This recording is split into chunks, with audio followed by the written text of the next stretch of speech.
বৃষ্টিটা যতক্ষণ হচ্ছে ততক্ষণই শান্তি, বৃষ্টি থামলেই ফিল লাইক আগ্নেয়গিরি।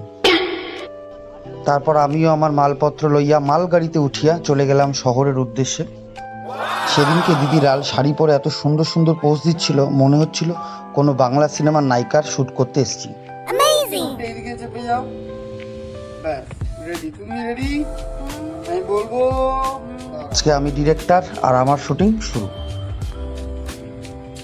চলো অ্যাকশন।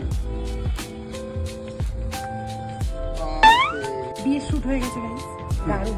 Thank you. এখন আমি নিচ্ছি পায়ে আলতা পরার একটা সুন্দর শট। এই ভিডিওটা বানানো হয়েছে বেসিক্যালি বাঙালিয়ানার ওপরে ভিত্তি করে, একটু নস্টালজিক ফিল আনার জন্য। এরপর আমি আমার সিপিএম কভার লাগানো ক্যামেরাতে আগিয়ে পিছিয়ে শুয়ে পড়ে বিভিন্ন কায়দা দিয়ে বিভিন্ন অ্যাঙ্গেলে ভালো ভালো কটা ছবি তুলেছি। ভাগ্যিস আমি ছবি তুলতে ছাদ থেকে পড়ে যাইনি, তাহলে সেটা খুবই ভালো হতো। তারপর আর কি পড়ে থাকে, তারপর আমি আমার পার্সোনাল বুলেট ট্রেনে করে বাড়ি চলে আসলাম। ধন্যবাদ।